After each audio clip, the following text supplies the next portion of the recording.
어서 오세요. 괴담 들려주는 낚시꾼 괴담로 괴담집사입니다. 단페님들 자리하세요.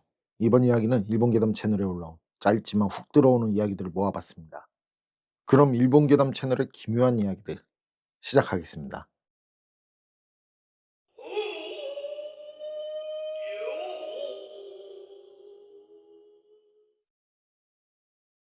길을 안내하는 사람. 선배의 이야기입니다. 대학 시절 동아리 활동으로 겨울 등반에 참석했을 때의 일.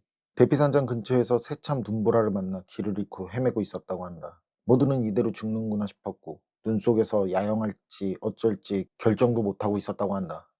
그때 누군가가 저 앞쪽에서 플래시를 흔들고 있는 것이 보였다. 선배들이 고함을 지르며 손을 흔드니 마치 따라오라는 듯 걷기 시작했다. 다들 이제 살았다 싶어 뒤를 따라갔다.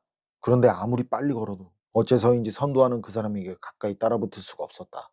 그러다 여자 일행 하나가 이상한 것을 알아차렸다. 눈 위에는 그 사람의 족적이 남아있지 않았던 것이다. 모두가 모른 척 따라갔는데 이윽고 희미한 불빛이 보이기 시작했다. 대피산장의 불빛이었다. 그리고 앞에서 선도하는 형체는 어느샌가 사라져버렸다. 그 사람 모양의 형체는 그 산에서 조난당한 사람의 영혼이었는지 아니면 그 무엇이었는지 알 수는 없지만 후일 선배들은 등산로 도중에 있던 조난자 위령비에 꽃을 바치러 갔다고 한다. 대국약속. 할아버지가 단지 내 계단에서 낙상해 돌아가셨다. 우리 가족들은 슬퍼할 겨를도 없이 허둥대며 찌야 준비와 장례식장을 수배하는 한편 할아버지의 지인들에게 부고를 전하고자 연락을 했다. 할아버지는 바둑을 인생의 낙으로 여기는 사람이라서 주변에 바둑 동호회 분들이 많이 계셨기 때문에 나는 기원에 전화를 걸었다.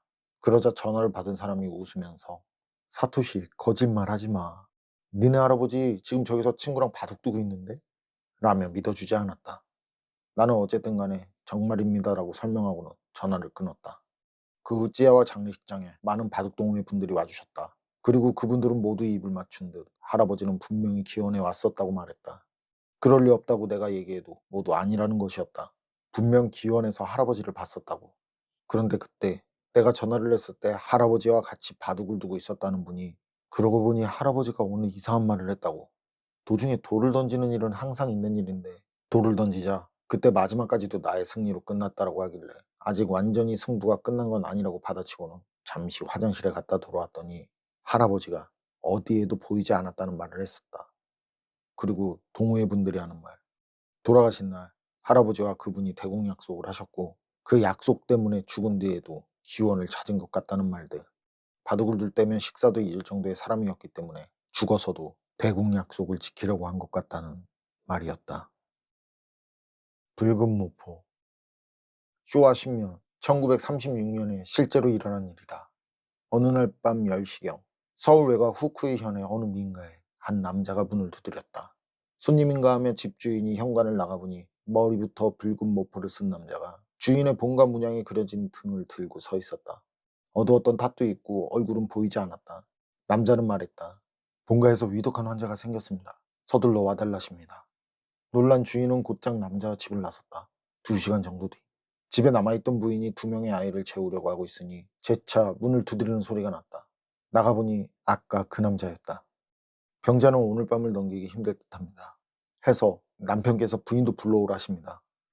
부인은 큰일이군 하며 자식들을 옆집에 맡기고 남자를 따라 나섰다. 그런데 다시 2시간 정도 뒤 이번에는 옆집의 문을 두드리는 소리가 났다.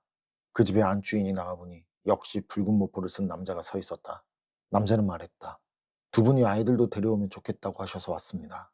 아이들을 내어주십시오. 하지만 옆집 부인은 대답했다. 이미 깊은 밤입니다. 두 아이 다 자고 있기도 하고 아침에 가도 되지 않을까요?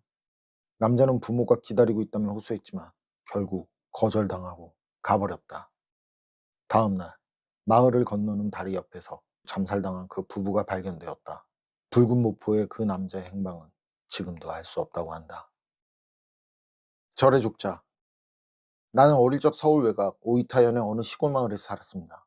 완전 깡촌으로 마을은 온통 산과 울창한 숲으로 둘러싸여 있을 뿐이었습니다. 마을 앞으로 지나가는 임도를 따라 얼마간 가다 보면 산으로 이어지는 갈림길이 나오는데 그 길을 따라가면 산 정상에 작은 폐허가 된 절이 있었습니다. 꽤나 낡고 무너져서 으스스한 분위기를 자아내고 있는 절이었기 때문에 호기심 왕성한 아이들조차 그곳에서는 놀려고도 하지 않았지만 어느 날 친구 몇 명과 함께 그 폐사로 탐험을 가게 되었습니다. 건물의 구조는 지극히 단순해서 중앙에 방이 있고 그 주변을 미음자 형태로 복도가 나 있을 뿐인 형태였습니다. 현관으로 들어가 복도를 따라 나아가다 만나는 막다른 곳에서 오른쪽으로 도는 것을 2번 하니 방에 도착하게 되었습니다. 하지만 아무도 관리하고 있지 않은 폐사인지라 먼지 투성이인데다 별달리 뭐가 있을 턱도 없었는데, 다만 벽에 스산한 느낌의 여자가 그려진 족자가 걸려 있었습니다. 그곳에서 우리는 그 족자를 전리품으로 챙겨가기로 했습니다. 그런데 밖으로 나가려고 먼저 왔던 루트와 반대로 왼쪽으로 2번을 꺾어 돌았지만 건물 밖으로 나가는 통로인 현관이 보이지 않았습니다. 뭐지? 라고 생각하며 다시 복도를 따라 막다른 곳에서 좌측으로 돌았지만 역시나 현관은 나오지 않았습니다. 우리 모두의 얼굴에는 핏기가 가셨습니다. 누가 먼저라고 할 것도 없이 뛰기 시작했습니다만 아무리 뛰고 찾고 찾아도 출구는 보이지 않았습니다. 갑자기 족자를 들고 있던 아이가 비명을 지르며 가지고 있던 족자를 던지듯 놓아버렸습니다. 좀 전까지 쓸쓸한 얼굴을 하고 있던 그림 속 여자 입가에 옅은 웃음을 띠고 있었던 것입니다. 그때 제일 연장자 소년이 족자를 원래 자리에 돌려놓자는 말을 했습니다. 우리는 이미 죽은 목숨이다 싶었고 방으로 되돌아가는 것도 내키지 않았지만 제일 침착했던 그 소년을 따라 기분 나쁜 그 족자를 조심히 벽에 되돌려 걸어놓고 재차 복도로 나왔습니다. 막다른 곳에서 왼쪽, 다시 막다른 곳에서 왼쪽. 그러자 이번에는 현관이 보였습니다. 출구에는 여름날의 햇살이 곧장 쏟아져 내리고 있었습니다. 우리는 무슨 소리인지도 모를 비명을 질러가며 밖으로 뛰쳐나갔습니다. 그 이후 우리는 2번 다시는 그 절 근처에도 가려 하지 않았습니다. 거기 누구 있어? 실화입니다. 내가 초등학교 때 어린이회에서 봉오돌이 때 연주할 음악 연습을 하고 있었습니다. 연습은 저녁 7시경에 근처의 신사에서 행해졌고, 신사에서 좁은 비탈길을 따라 내려가면 절과 묘지가 있었는데, 그날은 그 비탈길에 하나뿐인 가로등이 고장나서 켜졌다 꺼졌다 하며 깜빡거리고 있었습니다. 친구 중 하나가 담력 시험하러 가자는 말을 꺼냈고 나는 모두가 간다고 해서 마지못해 따라 나섰습니다. 비탈길의 가로등 가까이까지 갔을 때 팟하며 전등이 꺼졌고 캄캄해진 전등 아래에 착시인가 싶은 생각이 드는 하얀 형체가 희미하게 보였습니다. 나는 쭈뼛쭈뼛 "거기 누구 있어?" 라고 말을 걸어보았습니다. 다음 순간 기겁을 하는 비명소리와 함께 나를 남기고 모두 일제히 튀어 도망갔습니다. 혼자 남겨지면 곤란하다 싶어서 나도 황급히 모두의 뒤를 따라 신사까지 달려가서는 모두에게 물었습니다. "니네들 왜 도망갔어?" 그러자 친구들은 "못 들었던 거냐며 있어요라는 대답이 들려왔다는 말을 했습니다. 어서 오세요. 괴담 들려주는 낚시꾼 괴담로 괴담집사입니다. 이번 이야기는 비타님께서 운영 중인 괴담 채팅방에 올라온 짧지만 훅 들어오는 기묘한 이야기들을 모아봤습니다. 비타님 사연 제보 감사합니다. 그럼 단팬님들 자리하세요. 짧지만 훅 들어오는 기묘한 경험담들 지금 시작하겠습니다.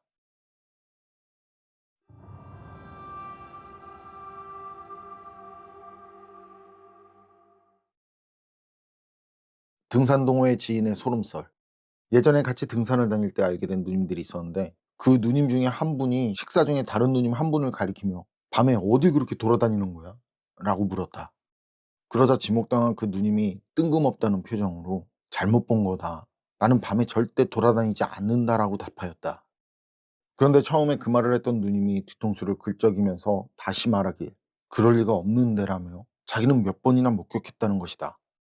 그런데 그 뒤로 그 누님이 모임에 한참 동안 나오지 않게 되었고, 이상하게 생각한 회원들이 카페 매니저를 통해서 소식을 알아보니 실종 신고가 돼 있다는 것이었다. 실종자가 가까웠던 지인의 말로는 평소 몽유병이 심했다고 한다. 이 일은 산악회 동호회에서 한참 동안 사람들에게 회자되었던 이야기지만 그 뒤의 소식은 알 수 없다. 친구가 말해준 귀신 본썰. 이런 이야기가 있지. 깊은 밤 시간에 모든 불을 끄고 뒤로 볼펜을 던졌을 때 떨어지는 소리가 안 나면 귀신이 받은 거라고. 어떤 여학생이 볼펜을 뒤로 던졌는데 침대에 떨어져서 소리가 안 난 걸 모르고 심장마비로 죽을 뻔했다는 이야기를 들어봤을 거야. 이거랑 비슷한 경험한 친구 이야기를 해볼게. 친구가 늦은 밤까지 공부를 하고 있었는데 문제가 안 풀리는 게 있어서 짜증이 났어. 그래서 홧김에 플라스틱 필통을 뒤로 던져버린 거야. 바닥에 필통이 떨어지면 어떻게 되겠어? 요라는 소리가 나면서 필통 안에 내용물들이 다 쏟아지는 소리가 들려야 하잖아. 그런데 아무 소리도 안 들리는 거야. 그래서 '왜지?' 하고 뒤를 돌아봤는데 친구 책상 의자 뒤에 얼굴에 화장을 한 중년 남자가 필통을 들고 서 있더라는 거야. 남자는 색동저고리에 무속인처럼 종이모자를 쓰고 있었는데 딱 보기에도 이거 귀신이구나 하고 알았대. 100% 쉬라고. 친구 그 이후로 자기 방에서 안 자고 부모님 침대 옆에 꼭 자리를 깔고 잔다고 해. 어머니가 본 뱀귀신. 어머니는 어릴 때부터 몸이 조금 약하셔서 영적인 존재를 느끼거나 보고는 하셨습니다. 이야기를 길게 풀기엔 작은 일이라 짧게 대충 이야기를 하자면, 어머니가 아이일 때 가족들과 함께 밥을 먹다가 천장에서 진동이 느껴지고 밥상 위로 먼지가 떨어져서 위를 쳐다보니 얼음 팔뚝만한 굵기의 시커먼 구렁이가 천장을 기어다니고 있었다고 합니다. 그 광경이 몹시 살풍경하여 기겁한 어머니는 할아버지, 즉 어머니의 아버지에게 음식을 다 삼키지도 않은 채로 급하게 말했다고 합니다. 아버지, 저기 천장에 커다란 뱀이 기어다녀요. 그런데 할아버지는 슬쩍 위를 쳐다보시더니 뱀이 어디 있느냐며 왜 뚱딴지 같은 소리를 하냐고 어머니를 꾸짖었다고 합니다. 어머니는 겁이 나서 밥이 입으로 들어가는지 코로 들어가는지도 모르고 그 뱀인지 구렁인지도 모를 것을 유심히 쳐다보는데, 신기한 것이 뱀의 꼬리 쪽에 꼬리가 있어야 할 곳에 꼬리가 없고 어떤 험상궂게 생긴 여자의 머리가 달려있는 게 보였다고 합니다. 그것을 보고 두 번 놀라서 밥숟가락을 놓고 뒤로 엉거주춤 앉은 채로 물러나는데, 그 뱀꼬리에 달린 여자가 어머니를 쳐다보며 말했다고 합니다. 꼬마야, 너 내가 보이느냐? 그 여자의 목소리는 천둥소리 같았고 여러 사람이 동시에 말하는 것처럼 들렸는데 다 합쳐진 느낌이었다고 합니다. 어머니는 겁이 나서 차마 아버지께 혼이 날까 대답은 못하고 고개만 살짝 끄덕여 보이셨습니다. 그러자 좀 전까지 흉신악살의 표정으로 못마땅하다는 듯 집안을 내려보던 여자의 표정이 조금 펴지는 듯 하면서 달라지더니 다시 이런 말을 했다고 합니다. 영의 수준이 하찮은 인간 따위가 나를 볼 수 있다니 신기하구나. 내 이런 경우는 처음 보는구나. 감히 나의 영역에서 하찮은 존재들이 집을 지어 사는 것을 괘씸히 여겨 이 집에 사는 것들을 모두 죽이려 했건만. 너 때문에 재미가 있었으니 내 특별히 너와 너의 가족은 살려주마. 이 말과 함께 천장에 거대한 꽈리를 틀고 있던 시꺼먼 뱀은 갑자기 사라졌다고 합니다. 그리고 다음날 어머니가 학교를 다녀오니 집 앞에 어른들이 모여 있었고, 무슨 일인가 싶어 이야기를 들었더니 위층에 사는 주인집 가족이 영문을 알 수 없이 모두 잠자듯이 누운 채로 하룻밤 사이에 다 죽었다는 말을 했다고 합니다. 엘리베이터에 관한 소름썰. 친구가 예전 방범업체에서 일할 때 야간 순찰을 도는 건물들 중 한 곳에서 경험한 사연.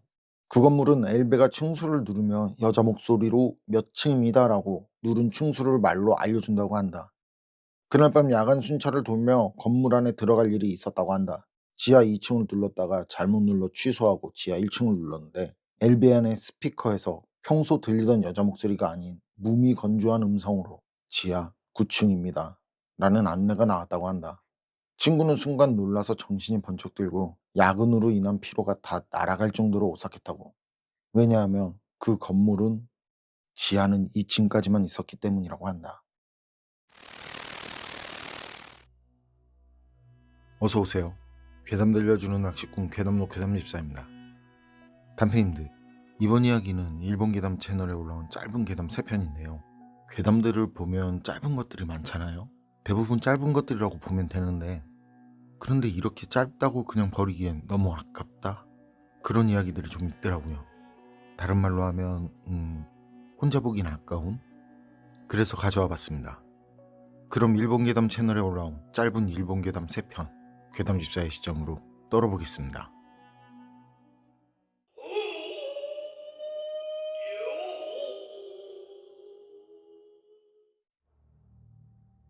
제가 어릴 적 살던 작은 어촌에서 해난 사고가 있었어요.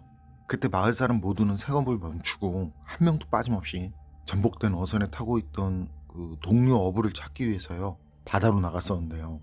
그렇게 마을 사람들이 모두 나가서 찾은 덕에 어선에 타고 있던 사람들을 찾을 수 있었는데요.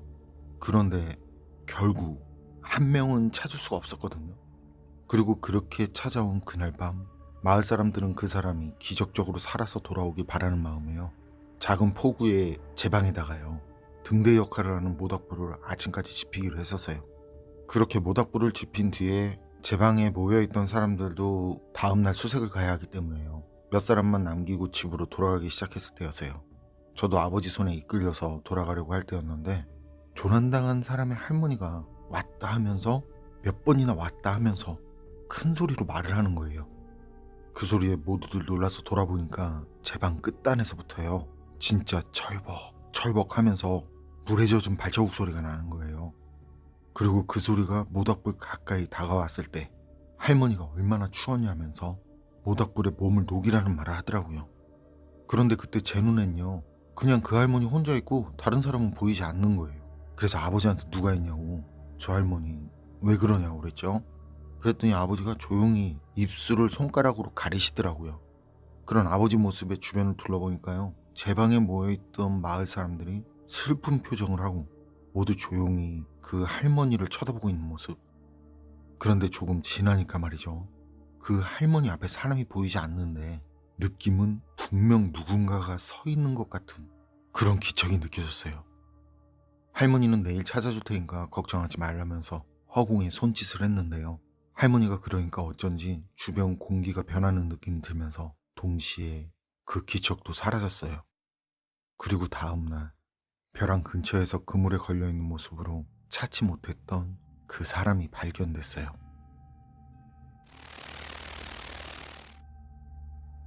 저랑 친하게 지내는 누나가 해준 말이에요. 누나가 중학생 때 할머니가 돌아가시고 돌아가신 할머니의 찌야가 진행되고 있을 때 얘기인데요. 그때 할머니를 모신 장례식장에서 다른 가족 찌야도 진행되고 있었기 때문에 사람들이 꽤 많았대요. 그러다 밤이 됐고 누나는 화장실에 갔다가요, 할머니 생각에 변기에 앉은 채 울고 있었다는데요. 그때 화장실 세면대 주변에서요, 여자아이 우는 소리가 들려오더래요. 그래서 누나는 저 사람도 나처럼 고인 생각이 슬퍼서 우는구나, 이렇게 생각을 했었던 거죠. 그리고 잠시 뒤에 누나가 눈물을 닦고 밖으로 나와보니까 말이죠, 누나 또래 정도로 보이는 여자아이가 누나 얼굴을 지그시 바라보면서 계속 울더라는 거예요.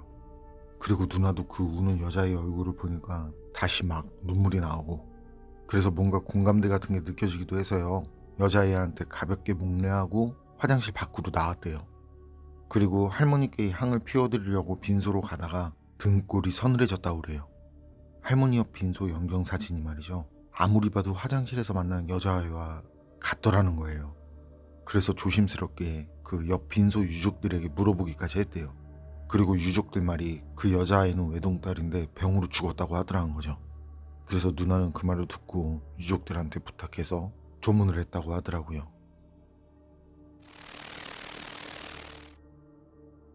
얼마 전 회사 앞에서 교통사고가 있었는데 가드레일이 찌그러질 정도의 꽤 큰 사고였어요. 그때 길을 가던 할머니가 쓰러졌다는 말이 있어서요, 거기가 차가 많이 다니는 곳이기도 하고 바로 회사 앞이기도 해서요, 구급차가 올 때까지 우리 회사 직원들이 모두 나가서 교통정리를 한다든지 하면서 사고 현장 정리를 도왔거든요. 그리고 다음날 그때 쓰러졌다는 할머니인 듯한 분이요, 만주를 들고 사무실로 인사하러 왔었어요. 그래서 회사 직원들은 모두 모여서 할머니가 가져온 만주를 먹었죠. 할머니가 보기에도 다친 곳이 없으셔서 정말 다행이라는 그런 덕담까지 해가면서 말이죠. 그리고 그 다음날 회사 직원들하고 점심을 먹고 회사로 들어가는데요, 가드레일 교체 공사를 끝낸 그 현장 직원이 있더라고요. 그래서 큰 사고였는데 다친 사람이 없어서 그나마 다행이라고 지나가는 듯이 그렇게 말을 걸었더니요, 그 사람이 무슨 말이냐고 여기서 할머니가 직사했다고 그러는 거예요. 그 말에 우리 회사 직원들 말없이 서로의 얼굴만 쳐다볼 뿐이었어요.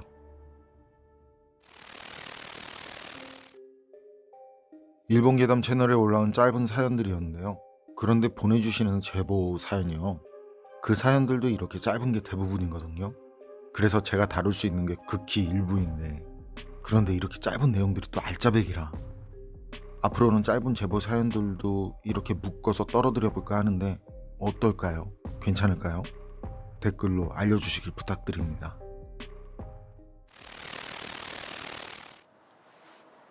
어서오세요. 괴담 들려주는 낚시꾼 괴담로 괴담집사입니다.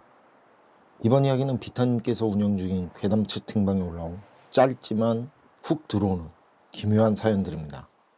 비타님, 사연 제보 감사합니다. 그럼 단패님들 자리하세요. 짧지만 훅 들어오는 기묘한 경험담 지금 시작하겠습니다.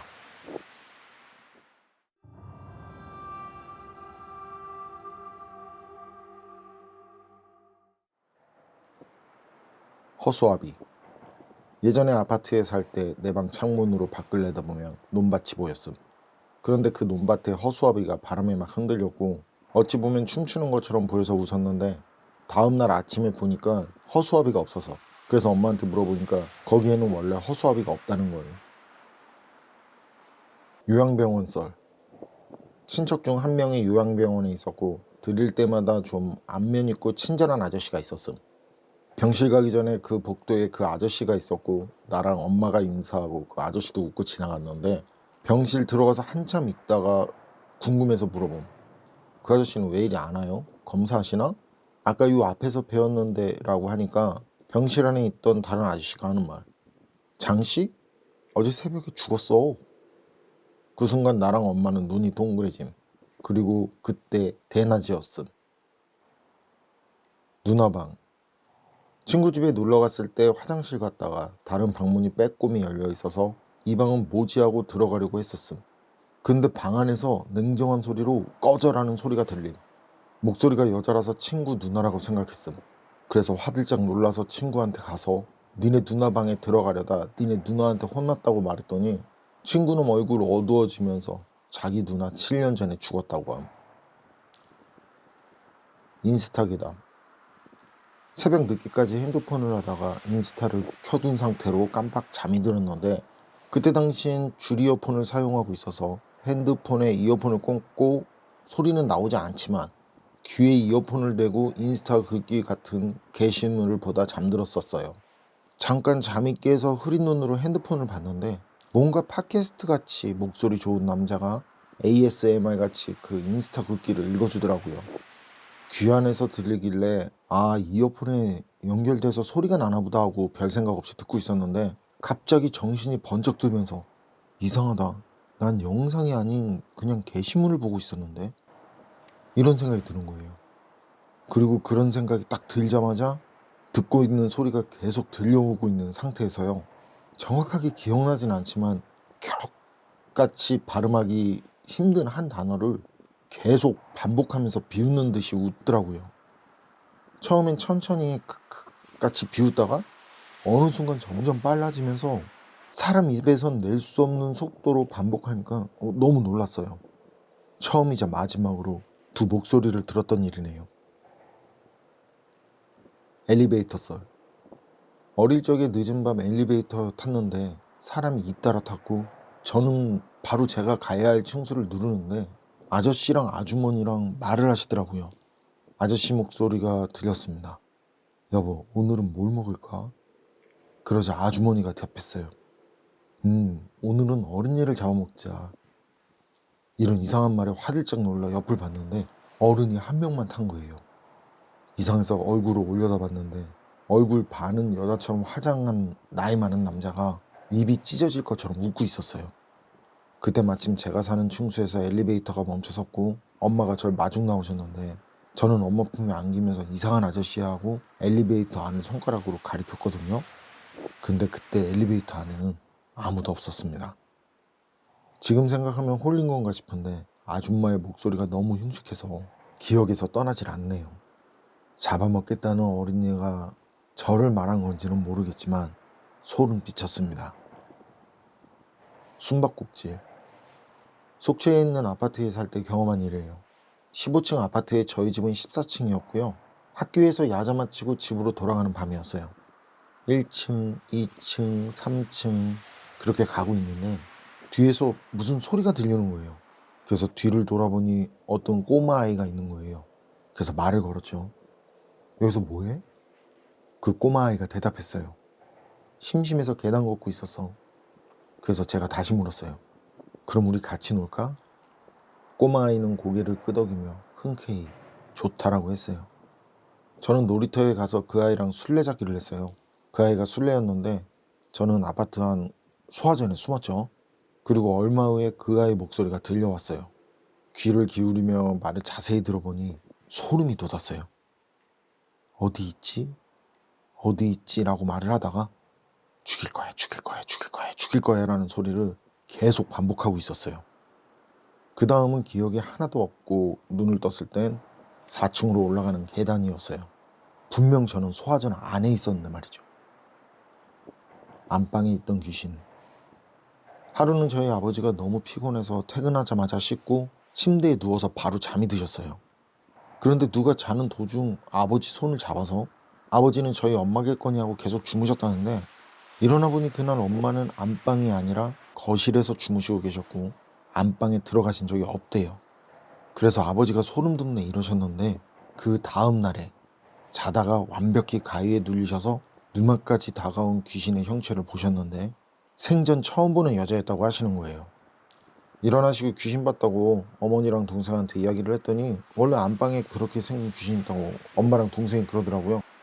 그리고 좀 시간이 지나서 다시 그때 이야기를 아버지가 물어보셨는데 엄마랑 동생은 그런 말을 한 적이 없다는 거예요. 분명히 저도 그때 그 말을 옆에서 들었는데 말이죠. 길에서 주운 흔들의자. 아는 사람 엄마가 길거리에 버려져 있던 흔들의자를 발견했는데 너무 멀쩡해 보여서 주웠대요. 그런데 며칠 후에 몸이 너무 쑤시기 시작했고 그 집 엄마 친구가 병문안으로 왔는데 오자마자 현관문에 들어서면서부터 그랬대요.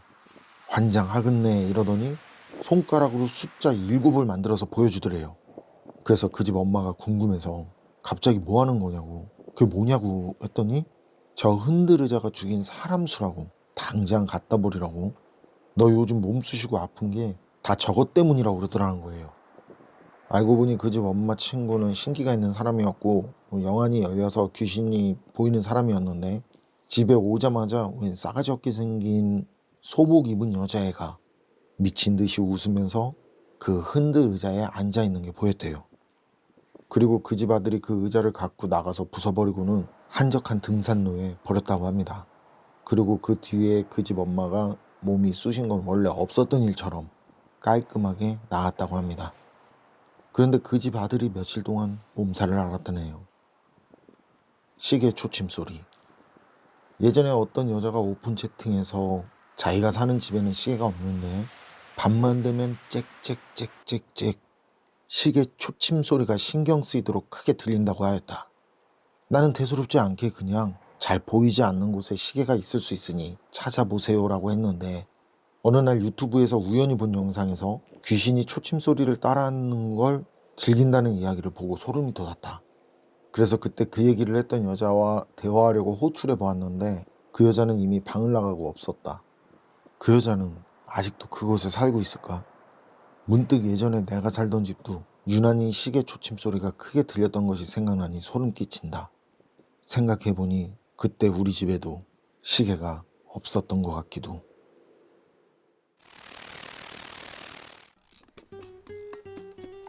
공포 채팅방에 올라온 짧지만 훅 들어오는 이야기들, 오늘은 여기까지입니다. 그럼 전 다음에 또 다른 사연으로 찾아뵙겠습니다. 늘 건강하시고 평온하세요.